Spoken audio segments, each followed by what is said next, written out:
two of Lagos's most powerful heirs ended up at the same homeless shelter on the same night, each pretending to be someone they weren't. Kwame thought he was helping a struggling woman named Amara. She thought she was learning from a wise homeless man named Samuel. Neither knew they were both billionaires in disguise. When they fell in love over shared bowls of rice and beans, their worlds collided in ways they never imagined. But when their real identities were revealed at a high-stakes business meeting, everything they thought they knew about love and trust shattered. The bustling streets of Victoria Island, Lagos thrummed with evening energy. Neon lights from corporate towers reflected off the Lagos lagoon, while the sound of honking buses, Okada motorcycles, and street vendors filled the air with the symphony of Nigeria's commercial heart. High above the chaos, in the executive suite of Adebayo Technology Holdings, Kwame Adebayo stood before floor-to-ceiling windows, his silhouette sharp against the city lights.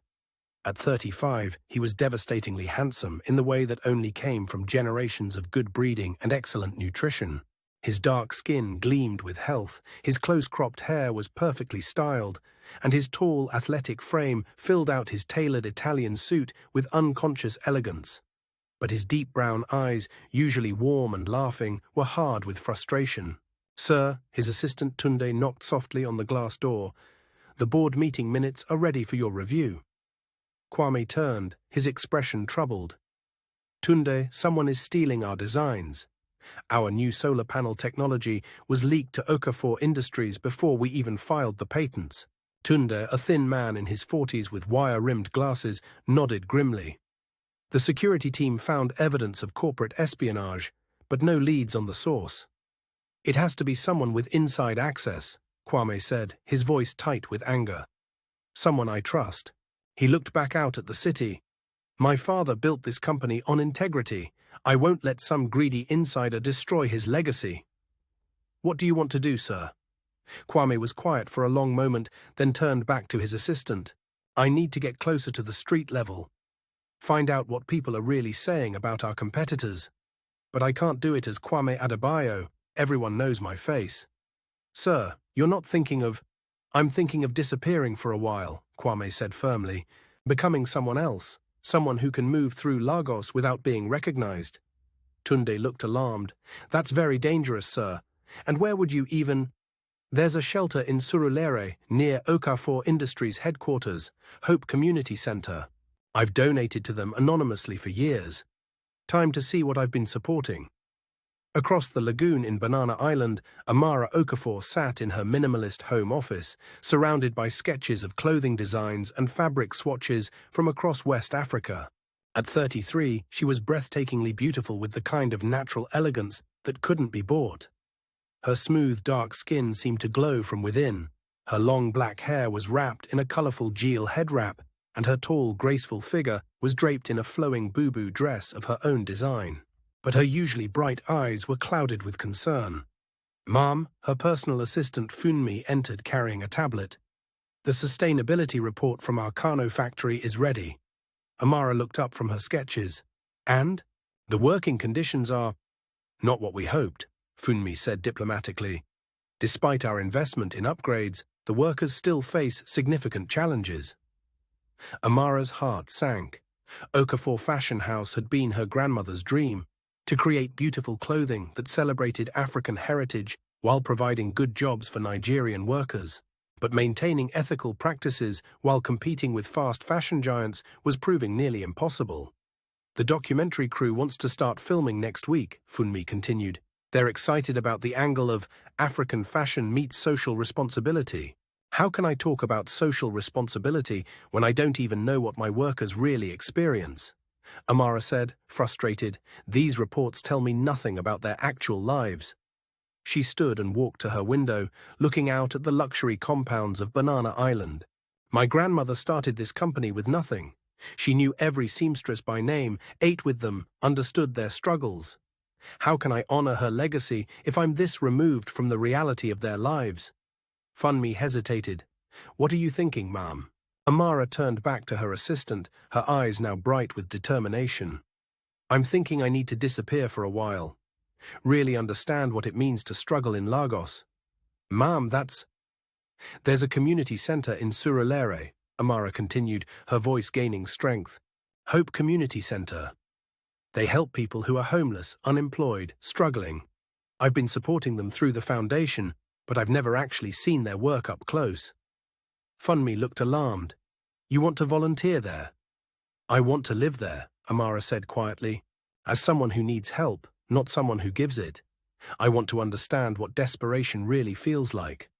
Hope Community Center sat on a busy street in Surulere, squeezed between a Mama Put restaurant and a fabric shop. The building was modest but well maintained, with colorful murals painted on the walls depicting scenes of community and hope. As evening fell, people began gathering outside, some carrying worn bags, others with nothing but the clothes on their backs. Mama Ngozi, the center's director, was a round, motherly woman in her 60s who'd been helping Lagos's most vulnerable for over 20 years. She moved through the crowd with the ease of someone who'd seen every kind of human struggle and still chose to care. Evening, everyone, she called out in pidgin English. Make Una come inside. Hot jollof rice they wait for you. As people filed into the center's main hall, two figures approached from different directions, both looking distinctly out of place, despite their attempts at camouflage. The first was a tall man who'd clearly tried to dress down, but couldn't quite hide his natural bearing. He wore old jeans and a faded t-shirt, but the clothes looked like they'd been purchased specifically for this purpose. His expensive watch was gone, replaced by a cheap plastic one, but he still moved with the unconscious confidence of someone who'd never doubted his place in the world. The second was a woman wrapped in a simple Ankara dress that, while beautiful, was clearly designer quality disguised as local market clothing. Her hair was covered with a modest head wrap, but her posture and the way she held herself spoke of years of deportment classes and finishing schools. Both approached Mama Ngozi at nearly the same time. Please, Ma, the man said in pidgin, though his grammar was too perfect, I need place to sleep tonight. I'm looking for help, the woman added, her own pidgin slightly more convincing. I don't have anywhere to go. Mama Ngozi looked between them with knowing eyes. In her 20 years of running the center, she'd seen every kind of person walk through her doors. She could usually spot the curious wealthy, the researchers, the do-gooders from a mile away. But there was something different about these two, a genuine desperation that had nothing to do with money. Welcome, she said simply. I'm Mama Ngozi. What are your names? Samuel, the man said quickly. Samuel Okoro. Amara, the woman said, then added, Amara Adeyemi. Neither caught the irony that she'd used a variation of her real first name, or that he'd chosen a surname that was a common variant of her real last name. Good, Mama Ngozi said. Samuel, Amara, you're both welcome here. But we have rules. No drugs, no fighting. Everyone helps with chores. You eat together, work together, respect each other. Can you do that? Both nodded earnestly. Good, come, let me show you around. As Mama Ngozi led them into the center, neither Kwame, now Samuel, nor Amara noticed the way the other walked, or the unconscious elegance in their movements. They were too busy trying to absorb everything around them, the smell of palm oil and spices from the kitchen, the sound of children playing in the courtyard, the sight of people who'd lost everything but still found ways to laugh together. This is our dining hall, Mama Ngozi explained, gesturing to a large room filled with mismatched tables and chairs. Dinner is at 7, breakfast at 6:30. Everyone eats the same food, sits wherever they like. Kwame looked around the room, noting the peeling paint and worn furniture, but also the obvious care that went into keeping everything clean and welcoming. This was nothing like the sterile charity events he'd attended, where poverty was discussed but never actually seen. Amara watched as volunteers ladled jollof rice, beans and fried plantain onto plastic plates. She'd eaten in the finest restaurants in Lagos, London and New York, but she'd never seen food served with such love and care. Samuel, you'll sleep in the men's dormitory, Mama Ngozi continued, leading them down a hallway. Amara, you're with the women. Lights out at 10, up at 6 for morning prayers. We're not a hotel. If you stay here, you're part of this community. As they walked, a small girl ran up to Mama Ngozi, tugging on her dress. Mama Ngozi, Auntie Gift say the generator is not working. Ah, Mama Ngozi sighed. This old gen is always giving us trouble. Without it, no light, no fan, no refrigerator for the children's medicine. Kwame's first instinct was to offer to have it fixed, or better yet, replaced with a new one. But Samuel Okoro wouldn't have those resources. I can look at it, he offered instead. I know small about generator. Amara was impressed by his offer to help and felt a stab of guilt that she had no practical skills to contribute. In her world, problems were solved by calling assistants who called experts who fixed everything invisibly. Thank you, Samuel, Mama Ngozi said gratefully. Tomorrow morning, after breakfast. That evening, they gathered in the dining hall for dinner. Kwame found himself at a table with a mix of people. Brother Tony, an older man who collected plastic bottles for recycling. Sister Mary, a widow with 3 children who sold pure water on the streets, and several others whose stories were written in the lines of their faces. Amara sat at a nearby table with women who spoke about their struggles with matter-of-fact resilience. Sister Blessing explained how she was saving money to rent a small shop. Mama Rose talked about her son, who was studying engineering at University of Lagos on a scholarship. "You're new," Sister Blessing observed, studying Amara. "Where you come from?" Amara had prepared for this question. "From Ibadan," she lied. "I came to Lagos to find work, but—" She shrugged, letting them fill in the common story of dreams deferred. Lagos is not easy," Mama Rose agreed. "But Mama Ngozi, she will help you. This place, it's like family." Across the room, Kwame was having a similar conversation. "You speak like Ajibata," Brother Tony observed with a grin, using the pidgin term for someone raised with privilege. "You sure you from Mushin, like you say?" Kwame laughed nervously. "Maybe I watched too much CNN," he joked, which got a good laugh from the table. After dinner, as people began settling in for the night, Kwame and Amara found themselves in the courtyard, both too overwhelmed to sleep immediately. "First night here?" Amara asked, approaching the man she knew as Samuel. "Yes," Kwame replied. "You too?" They sat on a worn bench under a mango tree, the sounds of Lagos evening traffic, a distant hum beyond the center's walls. "It's different from what I expected," Amara said carefully. "How so?" "I thought it would be sadder, I suppose. More desperate. But people here, they're helping each other. They're still hoping." Kwame nodded. "I was thinking the same thing. These people have lost so much, but they haven't lost their humanity." They sat in comfortable silence for a moment, each processing the day's experiences. "What brought you here?" Amara asked softly. Kwame considered his cover story, but something about her genuine tone made him want to be as honest as possible.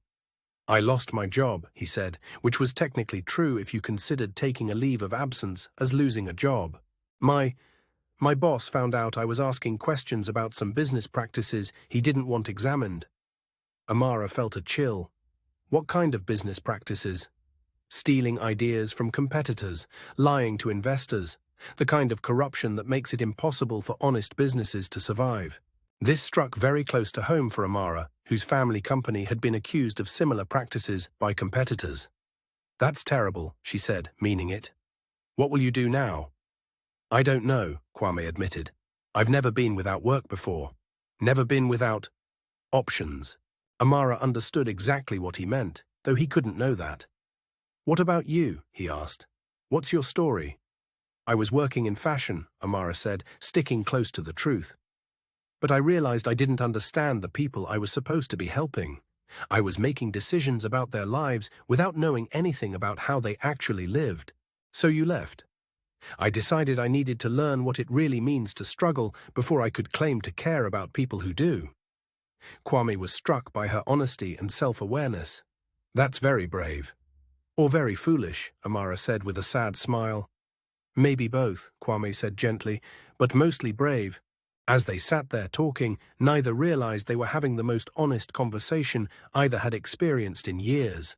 Freed from the expectations and pretenses of their real lives, they could simply be two people trying to figure out their place in the world. "I should get some sleep," Amara said eventually. "Tomorrow I want to help with breakfast." "Me too," Kwame agreed. "Good night, Amara."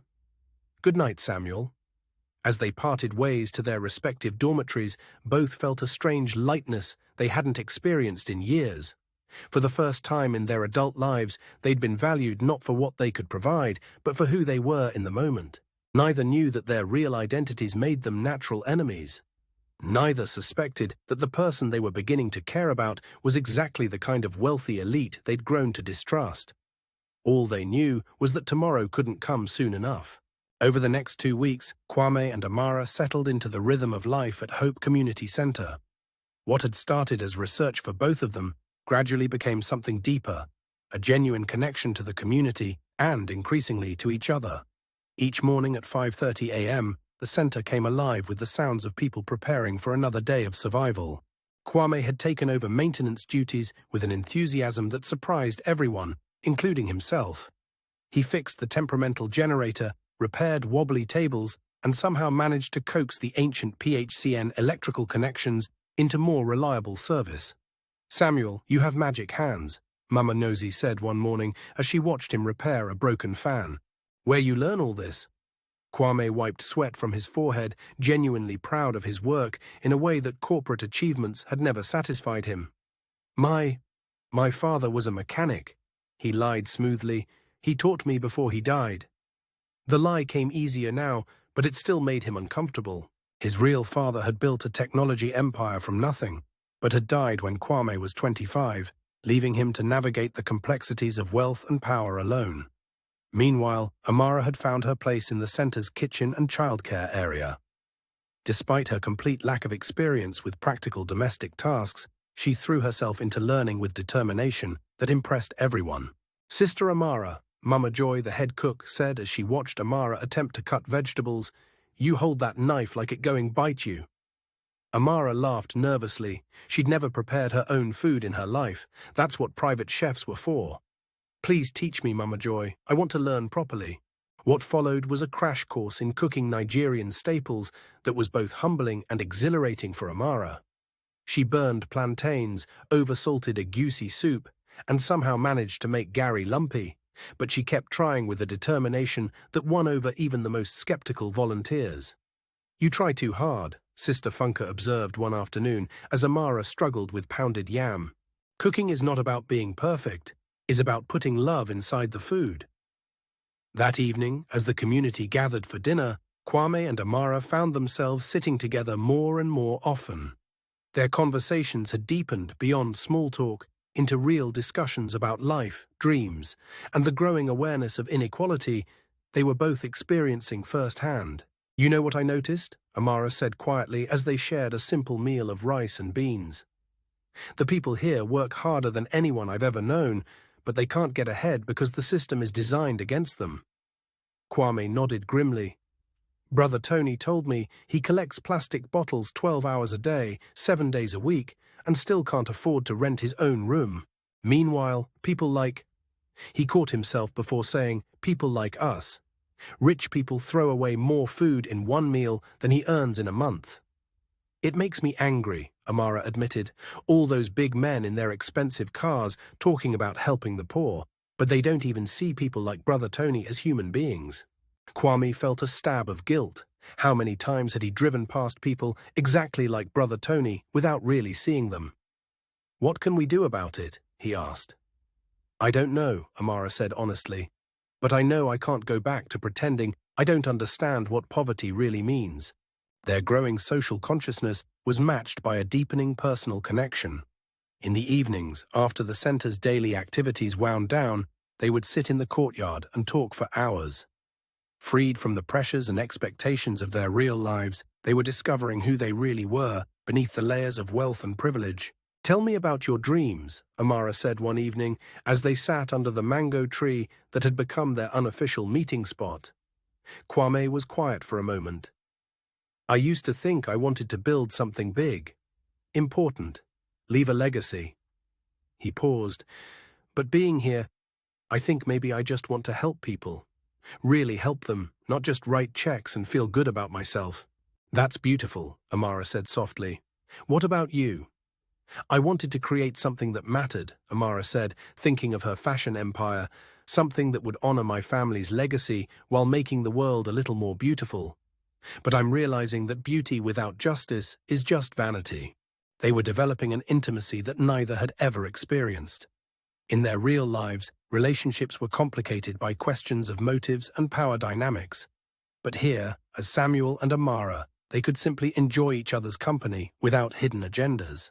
The community noticed their growing closeness and approved. Mama Ngozi, in particular, watched their relationship develop with knowing eyes. "Those two, they make good team," she told Pastor David, the center's chaplain, as they watched Kwame help Amara carry water buckets from the well. "They both carry heavy burdens," Pastor David observed, "but together the load seems lighter." Neither Mama Ngozi nor Pastor David believed for a second that their new residents were actually homeless. But they'd learned over the years that people came to the center for many reasons, and not all poverty was financial.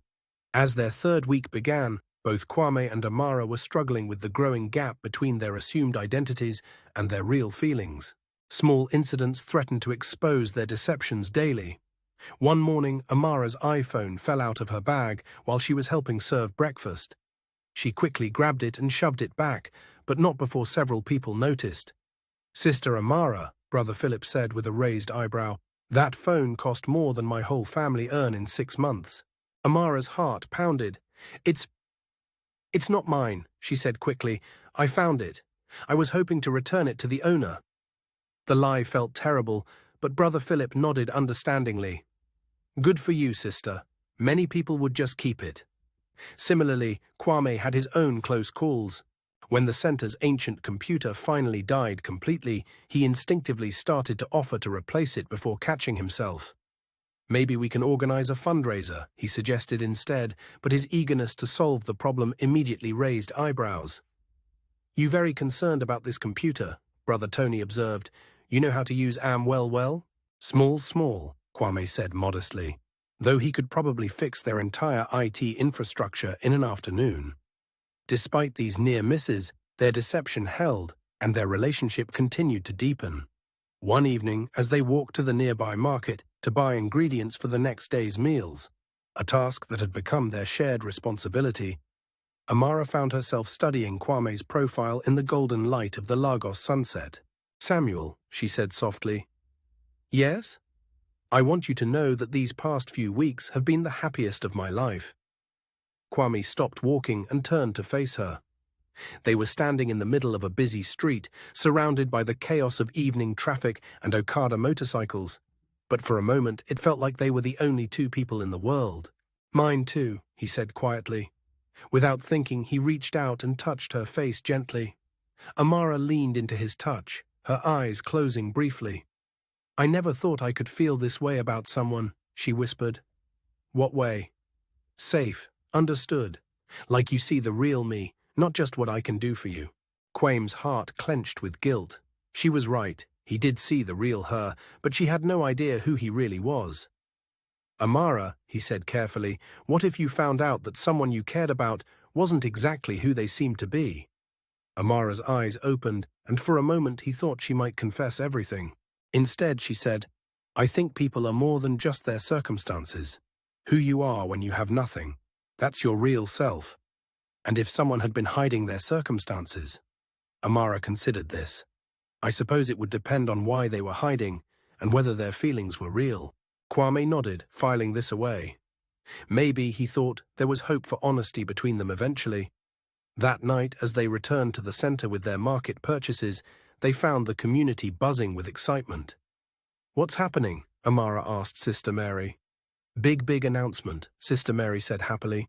"2 anonymous donors have been sending money to the center. Mama Ngozi just told us they want to build a new wing, a place where people can learn skills, maybe start small businesses." Kwame and Amara exchanged glances. Both had been secretly funneling money to the center through intermediaries, but neither knew about the other's contributions. "That's wonderful," Amara said carefully. "Do we know who the donors are?" "Mama Ngozi say they want to stay private," Sister Mary replied. "But they've been watching our work for a long time. They understand what we need." As the community celebrated the good news, Kwame and Amara found themselves alone in the courtyard again. "It's amazing how generous people can be," Amara said, feeling guilty about her secret donations. "Yes," Kwame agreed, equally guilty. Sometimes I wonder if the people with the most money understand the least about what's really needed. What do you mean? Well, Kwame said carefully, it's easy to write a check, but understanding what people actually need, what would really help them build better lives, that takes time and attention that most wealthy people aren't willing to give. Amara nodded enthusiastically. Exactly. They think they can solve problems with money alone without understanding the complexity of people's actual lives. Both were essentially criticizing themselves, but in doing so, they were also articulating the very insights that their time at the center had given them.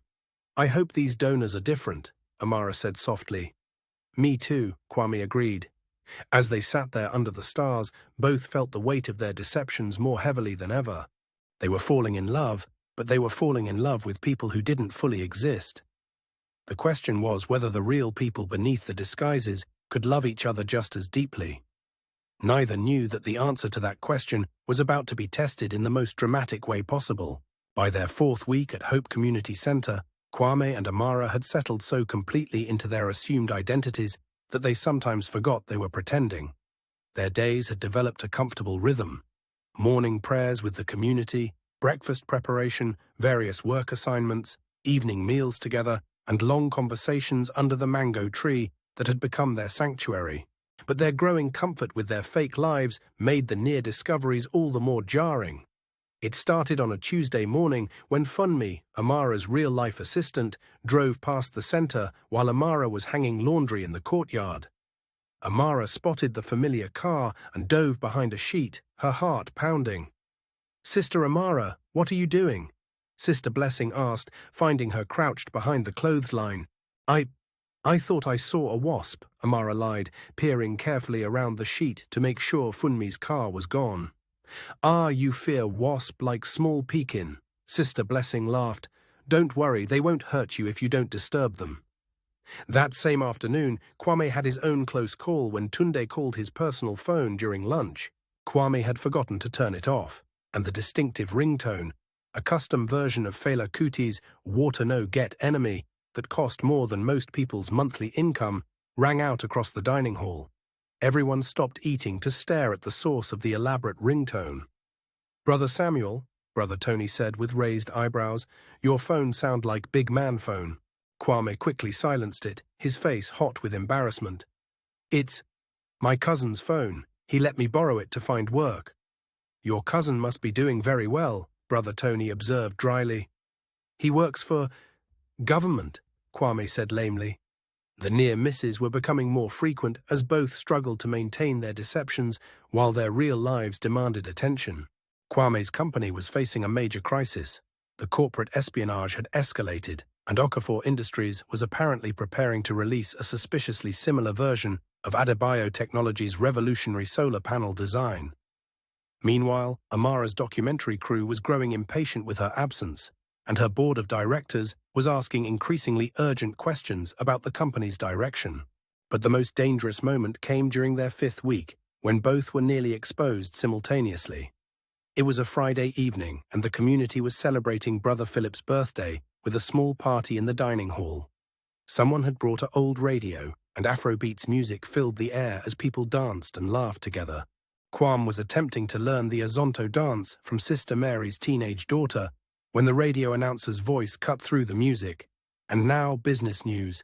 The ongoing corporate battle between Adebayo Technology Holdings and Okafor Fashion Industries has taken a dramatic turn.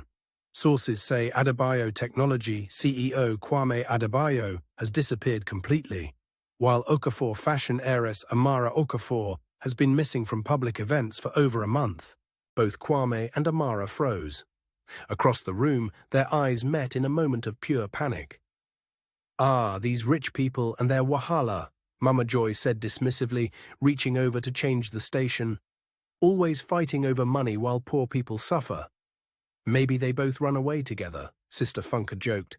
"Rich people like to disappear when they get in trouble." "Or maybe they finally realize say money cannot buy happiness," added Brother Tony with a laugh.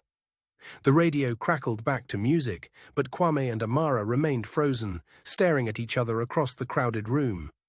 In that moment, both began to suspect that their fellow homeless person might not be exactly who they claimed to be. But before either could process this revelation fully, Pastor David approached with a special request. "Samuel, Amara," he said warmly, "I have wonderful news. A CNN crew wants to do a story about our center. They want to interview some of our residents about their experiences." Both went pale. "CNN?" Amara squeaked. "The international news channel," Pastor David confirmed excitedly. "This could bring great attention to our work. Will you both speak with them?" I don't think I'm ready," Kwame said quickly. "Me neither," Amara agreed. "Maybe some of the others." "Nonsense," Pastor David said. "You two are perfect examples of how people can maintain their dignity and hope even in difficult circumstances. The interview is Monday morning." That weekend, both Kwame and Amara were nervous wrecks. They avoided each other, each worried that the other might somehow expose them during the interview. Neither could sleep, both were distracted during meals, and the usually observant community began to notice their strange behavior. "Those two having lovers' quarrel," Mama Ngozi observed to Mama Joy as they watched Kwame and Amara carefully avoid eye contact during Sunday dinner. They will work it out," Mama Joy replied wisely. "Sometimes you have to fight small before you can love proper." But it wasn't a lover's quarrel. It was two people terrified that their carefully constructed worlds were about to collapse. The crisis came to a head Sunday evening. Kwame couldn't take the suspense any longer and approached Amara as she sat alone in the courtyard, staring at her hands. "Amara," he said softly, "we need to talk." She looked up at him, her eyes filled with unshed tears. "I know." They sat on their usual bench under the mango tree, but for the first time since they'd met, the silence between them was uncomfortable. "That news report yesterday," Kwame began carefully. "I heard it too," Amara said quietly. "The names, they sounded familiar." Amara was quiet for a long moment. "Samuel, what's your last name?" "Your real last name?" Kwame's heart pounded. "Why do you ask?" "Because I'm beginning to think we might know each other." "From before." "Before what?" Amara took a shaky breath. "Before we became who we're pretending to be." They stared at each other in the dim light of the courtyard, both on the verge of confession, but terrified of the consequences. "If I tell you something," Kwame said slowly, "promise me you'll let me explain everything." "Only if you promise me the same thing," Amara replied. "I promise." "I promise too." Kwame took her hands in his, noting absently how soft they were, too soft for someone who'd been doing manual labor her whole life. "My name," he said quietly, "is not Samuel Okoro." Amara's breath caught. "What is it?" "It's—" Kwame hesitated, then took the leap. "It's Kwame. Kwame Adebayo." Amara went very still. "Adebayo Technology Holdings?" "Yes." For a moment neither spoke. Then Amara pulled her hands free and stood up abruptly. "My name is not Amara Adeyemi," she said, her voice tight with emotion. Kwame's stomach dropped. "What is it?"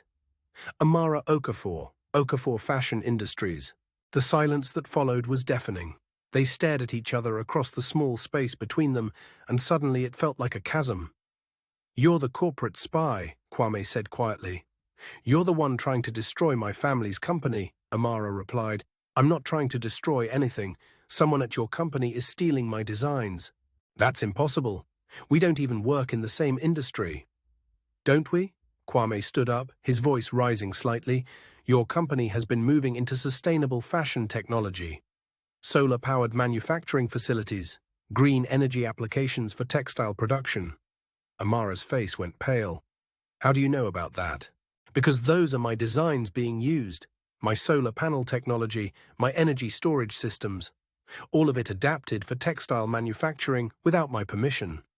"That's—" Amara started to protest, then stopped. She thought about her company's recent expansion, the new technologies they'd suddenly acquired, the innovations that had seemed almost too good to be true. "Oh no," she whispered.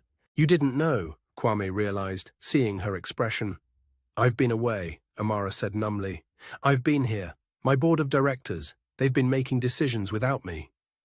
They stood there in the courtyard, the weight of their real-world problems crashing down on their sanctuary. "So this whole time," Amara said softly, "you thought I was the enemy, and you thought I was trying to destroy your family legacy. Were we both wrong?" Kwame considered this. I don't know, but I know that the person I've fallen in love with these past few weeks would never steal from anyone. Amara felt tears spring to her eyes. And the man I've fallen in love with would never lie about something so important without good reason. They looked at each other across the space between them, both realizing that their relationship had been built on a foundation of deception, but that the feelings they'd developed were more real than anything else in their lives. "What do we do now?" Amara asked. Before Kwame could answer, Mama Ngozi appeared in the courtyard doorway. "Samuel, Amara," she called softly, "the CNN people are here early. They want to start the interviews now." Both turned to stare at her in horror. "Now?" Kwame squeaked. "They say they have breaking news to follow up on. Something about missing billionaires." Mama Ngozi's expression was knowing. "They very interested in talking to you two specifically." Kwame and Amara exchanged panicked glances. Their masquerade was about to end, but they had no idea whether their relationship would survive the revelation of who they really were. "We have to tell them," Amara said quietly. "Tell them what?" "The truth, all of it." Kwame nodded slowly. "Together?" "Together." As they walked toward the center's main building, hand in hand, both knew that the next few hours would determine not just their individual futures, but whether the love they'd found in hiding could survive in the harsh light of their real world. The CNN news crew had set up their equipment in Hope Community Center's main hall, transforming the humble space into a makeshift television studio. Bright lights cast harsh shadows on the peeling walls, and the expensive cameras seemed alien among the worn furniture and community artwork. Michael Thompson, the veteran correspondent, was a tall black American man with graying temples and sharp eyes that had seen through countless deceptions over his 20-year career. He stood reviewing his notes while his crew made final adjustments to the lighting. "We'll start with some general questions about the center," he told his producer, Sarah, an energetic woman in her 30s. "But I want to focus on those two residents, Samuel and Amara. My sources say there's something unusual about them." Sarah nodded. The tip came from a reliable contact in the Lagos business community. Apparently, there have been sightings of both Kwame Adebayo and Amara Okafor in this area, but they've both been missing from their companies for weeks. "And you think they're here, pretending to be homeless?" "It sounds crazy, but the timing fits. Both disappeared right around when this corporate espionage story broke." Meanwhile, in the courtyard, Kwame and Amara sat on their bench, holding hands and trying to work up the courage to face the cameras. "We could run," Amara said quietly. "Just walk out the back and disappear." "Where would we go?" Kwame asked. "And what about the center? If we run now, they'll be left to deal with the media storm alone." Amara knew he was right. Mama Ngozi and the community had welcomed them with open hearts. They owed them honesty, even if it meant exposing their deception. "I'm scared," she admitted. "Me too," Kwame said, squeezing her hand. "But I'm more scared of losing you."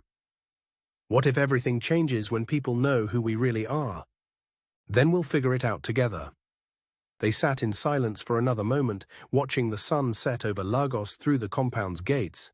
Soon, this peaceful interlude would be over, and they'd have to face the consequences of their choices. "Samuel, Amara," Pastor David called from the doorway. "They're ready for you." As they stood to go inside, Amara turned to Kwame one more time. "Whatever happens," she said, "I want you to know that these past few weeks have been the most real I've ever felt." "For me too," Kwame replied. "And whatever our real names are, whatever companies we run, that won't change." They walked into the hall hand in hand, and immediately the atmosphere changed. Michael Thompson looked up from his notes and went very still. His producer, Sarah, gasped audibly. "Well," Michael said slowly, "this is interesting." The community had gathered to watch the interview, sitting in their usual spots around the hall. Brother Tony, Sister Mary, Mama Joy, and all the others looked between their two friends and the obviously shocked news crew with growing confusion. "Is everything okay?" Mama Ngozi asked, her protective instincts kicking in. Michael Thompson looked at Kwame and Amara, then at the assembled community, then back at the two people he'd been hunting for weeks.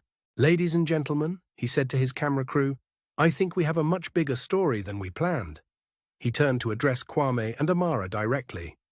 "Mr. Adebayo, Ms. Okafor, would you care to explain what you're doing here?" The gasps from the community were audible. Brother Tony dropped his plastic cup. Sister Mary covered her mouth with her hands. Mama Joy said Jesus, in a voice that could be heard throughout the compound. Kwame and Amara stood frozen in the bright lights, their secret finally, irrevocably exposed. "You know who we are," Amara said quietly. It wasn't a question. "The business community has been looking for both of you for weeks," Michael replied. "Your companies are in crisis, your investors are panicking, and there are rumors of corporate espionage and legal battles. And we find you here, living in a homeless shelter, pretending to be someone else entirely." Mama Ngozi stepped forward, her expression fierce. "Now wait 1 minute. I don't care who these people are in your world. In this place, they are Samuel and Amara. They have worked hard, helped others, and earned their place in this community." Michael's expression softened slightly. "Ma'am, with respect, these are two of the wealthiest people in Nigeria. They've been lying to you about who they are." "Have they?" Mama Ngozi challenged. "They told me their names and that they needed help. I never asked them how much money they had in the bank, because that's not what matters here." The community murmured agreement, but Kwame could see confusion and hurt beginning to dawn on some faces. "Please," he said, stepping forward, "let me explain." Michael gestured to the chairs his crew had set up. "By all means." Kwame and Amara sat down, still holding hands, facing the cameras and their community. Taking a deep breath, Kwame began to speak. "My name is Kwame Adebayo, and I'm the CEO of Adebayo Technology Holdings," he said clearly. 5 weeks ago, I discovered that someone was stealing my company's designs and selling them to competitors. I was angry, frustrated, and I felt like I couldn't trust anyone in my world. He looked at the community, many of whom were staring at him with shocked expressions. "I came here because I wanted to get closer to the street level, to understand what people were really saying about the companies in this area. But I also came because I was tired of being surrounded by people who only wanted something from me." Amara squeezed his hand and found her voice. "My name is Amara Okafor, and my family owns Okafor Fashion Industries. I came here because I realized I was making decisions that affected thousands of workers without understanding what their lives were actually like." She looked directly at Sister Blessing, who had become like a mother to her. "I was tired of being isolated by my wealth. I wanted to know what it felt like to be valued for who I am, not what I can provide." Michael leaned forward. "But you both lied to these people. You let them think you were homeless, struggling, in need of help." "We were in need of help," Kwame said firmly. "Not financial help, but we needed to learn how to be human beings again. We needed to remember what really matters." "And did you find what you were looking for?" Michael asked. Kwame and Amara looked at each other, then at the community that had become their family. "More than we ever expected," Amara said softly. But even as she spoke, she could see the hurt and confusion on faces she'd grown to love. Brother Tony looked betrayed. Sister Mary seemed embarrassed, like she'd been made a fool of. Sister Blessing was shaking her head slowly. "Sister Amara," Sister Blessing said quietly, "all this time, when I was telling you about my struggles to find work, about not having money for my children's school fees, you could have helped, but you said nothing." The pain in her voice cut through Amara like a knife. I wanted to help, but you thought it was more important to play poor than to actually help poor people?" Brother Philip asked, his voice hard. "It wasn't like that," Kwame said quickly. "We both have been sending money to the center, anonymously. We've been helping." "So you think money fixes everything?" Brother Tony interrupted, standing up. "You think because you send money, it's okay to lie to people who welcomed you as family?" The room was getting tense, with community members murmuring angrily among themselves.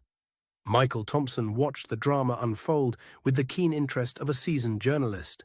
"How does it feel," he asked Kwame and Amara, "to know that your deception has hurt the very people you claim to care about?" Before either could answer, Mama Ngozi spoke up again. "Mr. Television Man," she said firmly, "you come into my center with your cameras and your questions, but you don't understand what you're seeing." She turned to face the community. "Yes, Samuel and Amara lied about their names and their money. But did they lie about anything else?" The room went quiet. "Samuel," she continued, "when the generator was broken and we had no light for the children, did you fix it?" Kwame nodded quietly. "And when little Kemi was sick and needed medicine, did you find a way to get it for her?" "Yes, Ma," he said. Amara, when Sister Grace needed help learning to read so she could help her children with homework, did you spend every evening teaching her? Yes, Amara whispered. And when Brother Moses was worried about his son getting into university, did you help him fill out the scholarship applications? I did. Mama Ngozi looked around the room. So tell me, what did they lie about? That they had money, or that they cared about us? The community was quiet now, processing her words. Money doesn't make people good or bad, Mama Ngozi continued. Rich people, poor people, all of them can choose to help or to hurt. These two, they chose to help. They chose to be part of our family.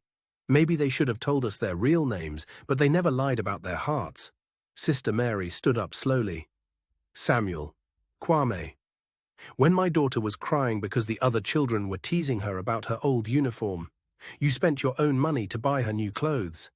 You said it was from donations, but it was your money, wasn't it? Kwame nodded, his eyes filling with tears. Sister Mary walked over to him and, to everyone's surprise, hugged him tightly. You didn't have to do that.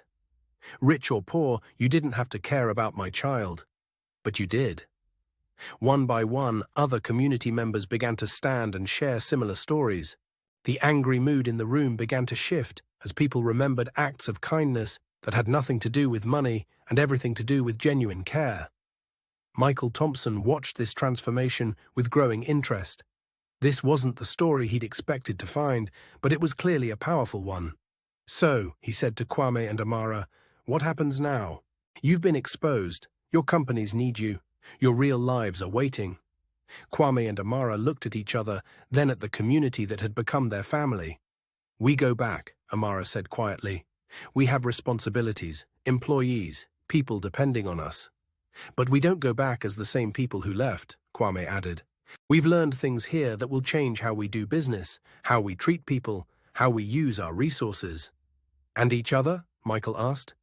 Your companies are apparently in conflict over corporate espionage charges. Kwame and Amara exchanged glances. They still hadn't fully resolved the business issues between them, but their personal relationship had deepened far beyond corporate concerns. We'll figure it out, Amara said firmly, together. As the interview concluded and the CNN crew began packing up their equipment, the community gathered around Kwame and Amara for what felt like a farewell, though no one wanted to admit it. You'll come back, Sister Blessing asked Amara. Not to live, Amara said honestly, but to visit, to help, to remain part of this family. If you'll have us. Always, Mama Ngozi said firmly. Rich or poor, you are our children now.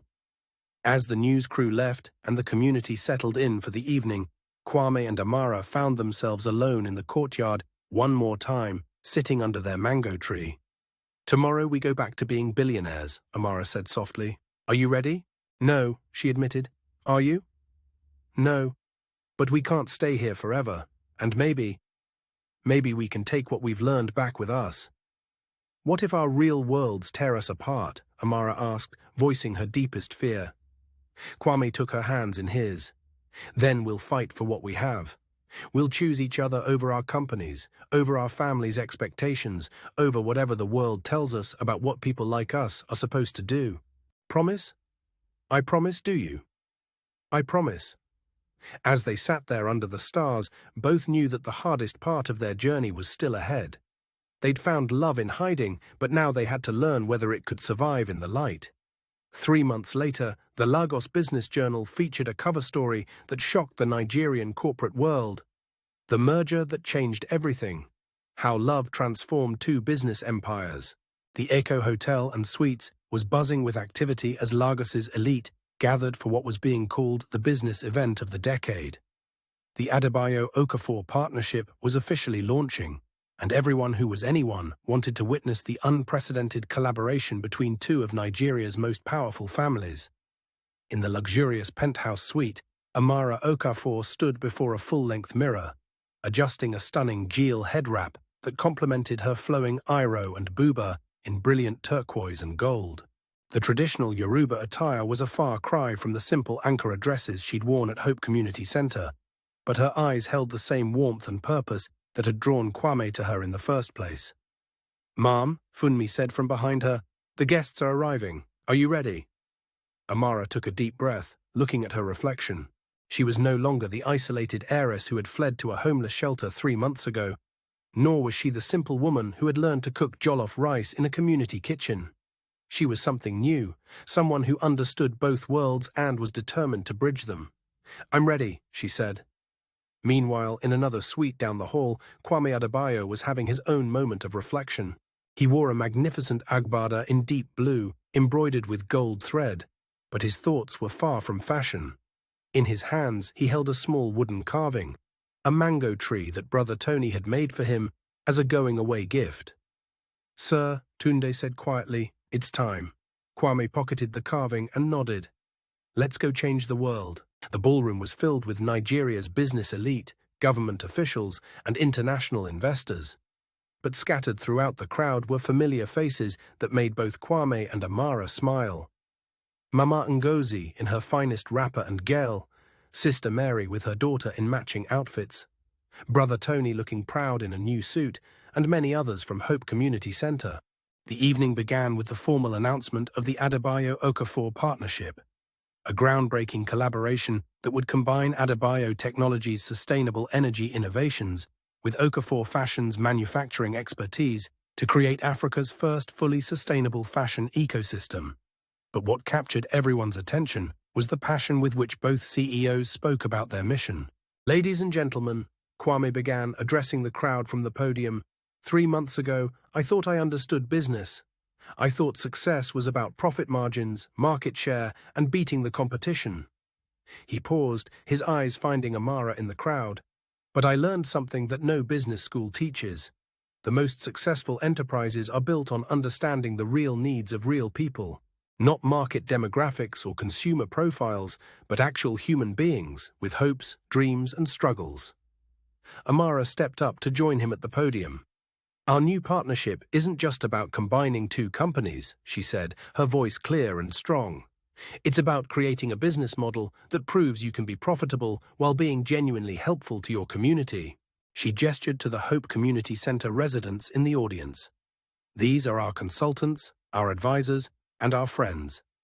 They taught us that true wealth isn't measured in naira, but in the positive impact we have on people's lives. Which is why," Kwame continued, "we're announcing the establishment of the Hope Innovation Center, a fully funded facility where unemployed and underemployed Nigerians can learn sustainable fashion production, renewable energy installation, and other skills that will prepare them for the green economy of the future.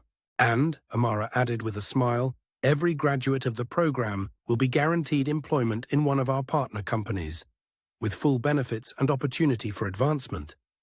The applause was thunderous, but in the back of the room, Mama Ngozi was crying tears of joy. As the formal presentations concluded and the evening shifted to networking and celebration, Kwame and Amara found themselves surrounded by well-wishers and business partners. But their eyes kept finding each other across the room, sharing secret smiles and meaningful glances. Finally, as the party reached its peak, they managed to slip away to the hotel's rooftop garden. The Lagos skyline spread out before them, lights twinkling like stars across the bustling city. "We did it," Amara said softly, taking Kwame's hand. "Did we?" he asked. "This is just the beginning. I mean, we proved that we could be ourselves, our real selves, in this world. That we didn't have to choose between love and responsibility." Kwame pulled her closer, and they stood looking out over the city that had brought them together. "Do you ever miss it?" he asked. "The simplicity of being Samuel and Amara?" "Every day," she admitted. "But I also love what we're building as Kwame and Amara. We're taking the best of both worlds." "Speaking of which," Kwame said, his voice becoming nervous, "I have something for you." He reached into his agbada and pulled out a small carved wooden box. "Kwame," Amara breathed, "I know we've only been together for 3 months, and I know our relationship started under unusual circumstances," he said, opening the box to reveal a stunning ring featuring a Nigerian emerald surrounded by diamonds. "But I also know that I want to spend the rest of my life loving you, working with you, and changing the world with you." Amara's eyes filled with tears as she looked at the ring, then at the man she'd fallen in love with in a homeless shelter. "The ring is beautiful," she said softly, "but you know what I love most about it?" "What?" You're asking me here, as ourselves, in our real world, not hiding under a mango tree as people we were pretending to be. Is that a yes? That's a yes to everything, Amara said, echoing the words he'd spoken to her months ago. To marriage, to partnership, to building something beautiful together. As Kwame slipped the ring onto her finger, they heard applause from behind them. They turned to see Mama Ngozi, Sister Mary, Brother Tony, and several other Hope Community Center residents watching from the doorway. "We came to check on you," Mama Ngozi said with a knowing smile, "but I see you're doing just fine." "Actually," Amara said, wiping happy tears from her eyes, "we could use some advice from our family."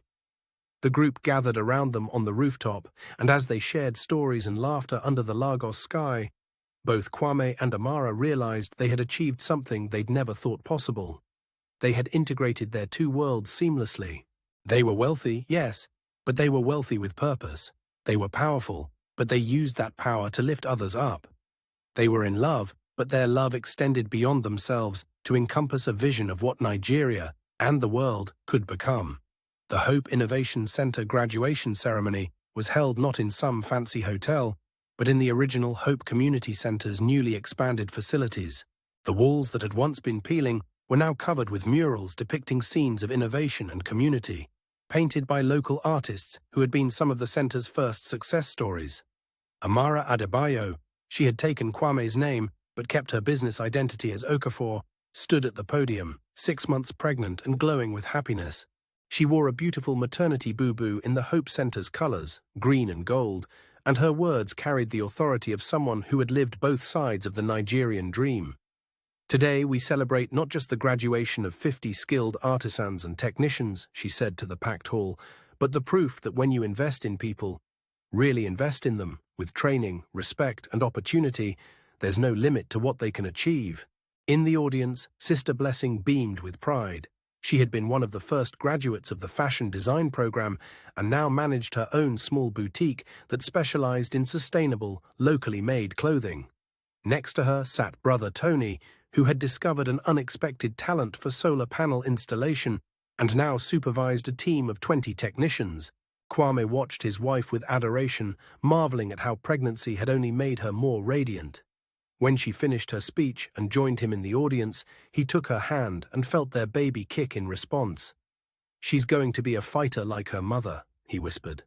"Or a dreamer like her father," Amara replied with a smile. Mama Ngozi, now in her 70s but still running the center with fierce energy, took the podium for the closing remarks. "1 year ago," she said, "2 young people came to my center pretending to be homeless. They thought they were fooling us, but really they were fooling themselves." The audience laughed, knowing the story well by now. They thought they came here to hide from their problems, but what they really came here to do was find themselves. And in finding themselves, they found each other. And in finding each other, they found a way to help all of us. She gestured to Kwame and Amara. Today, these two are not just successful business people. They are not just husband and wife. They are community builders. They are hope makers. They are proof that when you combine resources with compassion, wealth with wisdom, and love with action, you can change the world. As the ceremony concluded and people began to mingle, Michael Thompson from CNN approached Kwame and Amara. He'd returned several times over the past year to document the success of their programs. "Any regrets?" he asked as his camera crew filmed, "about the unusual way your relationship began?" Kwame and Amara looked at each other and smiled. "Only one," Amara said. "What's that?" "That we didn't meet sooner," Kwame replied. "Think of all the time we wasted pretending to be people we weren't, when we could have been building this life together. And what advice would you give to other wealthy young people who might be feeling isolated or disconnected from their communities?" "Stop hiding," Amara said firmly, "not behind fake identities like we did, but behind your wealth, your status, your fear of being vulnerable. Get out there and actually meet the people your decisions affect. And remember," Kwame added, "that being rich is not the same as being successful. Success is measured by the positive impact you have on other people's lives." As the interview concluded and the celebration continued around them, Kwame and Amara slipped away to their old spot under the mango tree in the courtyard. It had grown taller over the past year, its branches now providing shade for a small playground that had been built for the center's childcare program. "Do you think she'll understand?" Amara asked, resting her hand on her belly. "Why we named the center after this place?" "I think she'll understand that home isn't about money or status," Kwame replied. "It's about finding the people who see your true self and love you for it." "And speaking of true selves," Amara said with a mischievous smile, "I have a confession." "Oh no. What now?" "I never actually learned to cook jollof rice properly." Mama Joy was just being polite when she said it was getting better. Kwame laughed and pulled her closer. "Good thing I married you for your business acumen and not your culinary skills." "What about you? Any confessions?" "Just one," Kwame said, kissing her forehead. "I used to think wealth was about having enough money to get anything you wanted. But now I know real wealth is about having everything you need to give back to the world." As the sun set over Lagos, painting the sky in brilliant shades of orange and gold, Kwame and Amara sat under their mango tree and planned the future. Not just for themselves and their growing family, but for all the families whose lives they could touch through their work. They had started as two lonely billionaires hiding from their responsibilities. They had become partners in every sense of the word, in love, in business, and in their mission to prove that wealth and compassion could coexist beautifully. Their story had begun with deception, but it was ending with the deepest truth of all. That love, real, honest, transformative love, was the most powerful force for change in the world. True wealth is not about what you own, but about what you can give. Sometimes the richest people are the poorest in spirit, and sometimes you have to lose yourself completely to find out who you really are.